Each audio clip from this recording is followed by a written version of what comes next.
Há 14 anos atrás, eu tinha ficado numa tarde no sábado em casa e o meu marido tinha levado as duas meninas para passear porque eu tinha que ficar com a pequena que estava doentinha. E naquele sábado à tarde eu entendi um pouco do que Paulo falou. E o que eu entendi do Paulo mudou, me deu muito sentido para o meu pensamento na vida, em todos os sentidos. Ele falou para o público romano, mas aqui nós estamos em Éfeso, e ele falou algo que me toca profundamente, porque ele fala, nós precisamos não nos moldar, não podemos acostumar com esse mundo. Nós precisamos renovar a nossa mente para que possamos experimentar a boa, perfeita e agradável vontade de Deus para nós. O que significa no fringir dos ovos? Significa você entender tudo com o olhar das Escrituras. Como é que Paulo falava sobre comparação, como você lida com a culpa, como você lida com os medos, como você lida com a vida no modo geral. Por exemplo, ele fala que aquele que se compara não age com entendimento. Se você se compara com qualquer pessoa, você não está agindo com sabedoria, você não está agindo da maneira, no ato de se entender como único. Paulo falou muito também a respeito de liberdade. Ele falou assim, foi para a liberdade que vocês foram chamados. Não voltem ao peso de serem escravos. Se você se sente escravo de qualquer coisa na sua vida, remodela, estuda, vai atrás, pesquisa. A tua mente vai ser renovada. Isso é completamente psicológico.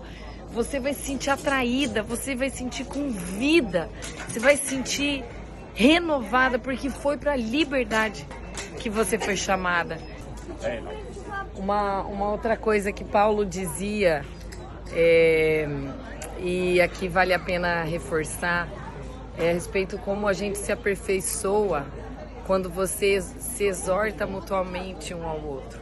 Então, Provérbios fala que o marido e a mulher, ou um companheiro, ou uma amizade, um é afiado pelo outro conforme um convive com o outro. Isso está lá atrás na história. Mas voltando aqui para esse momento em Éfeso, você entende assim, ele falou isso para outra igreja, inclusive foi para Filipenses, falando, exortem-se, aperfeiçoem-se mutuamente.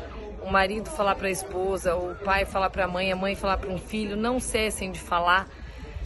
Mas ele dá uma dica, mas façam com mansidão, façam com graça, não façam atribuindo culpa, com peso, porque, gente, quem convence é o Espírito Santo. Não é nós, não cabe a nós, a gente não temos por que a gente ser persuasivo, porque nós não somos nada. Nós só precisamos entender, quando você lê, você não fica com uma mente manipulada, você não é influenciável, você se torna alguém que entende, que você tem opinião, e tudo que você vive, que nem quantas fotos já olhei, quantas e quantas fotos de gente que já veio pra cá, e eu olhava e falava, é um monte de pedra, isso aqui é um monte de ruína, não tinha esse significado de sentido. Hoje, por que isso tem sentido para mim? Porque isso me trouxe vida. Numa época onde eu queria trabalhar em cima de como trabalhar com a comida, como lidar com transtornos alimentares. E eu entender e ler a vida de Paulo, a vida não é a vida dele. Eu tenho entendido o que ele fala a respeito de domínio próprio, não se embriague. Quando ele fala não se embriague, ele não estava se referindo à questão da bebida. Ele estava se referindo somente. Ele estava falando que comer demais, exagerado, também é uma forma de embriaguez.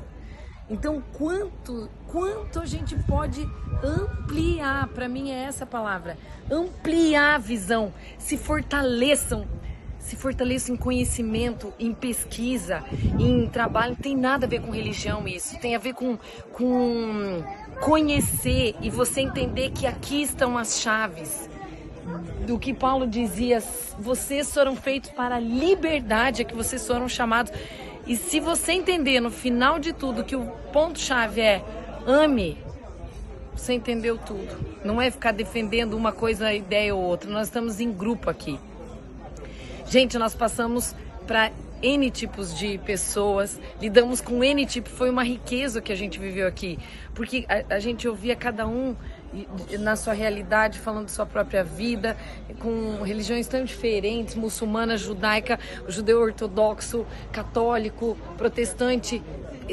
É tão legal você ter uma pluralidade de ouvir, sem precisar ficar teimando e entendendo que é a tua vivência,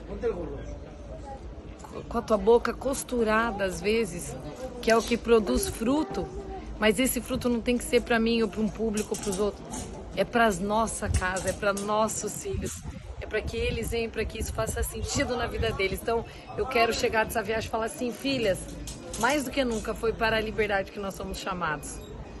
Ai, como isso me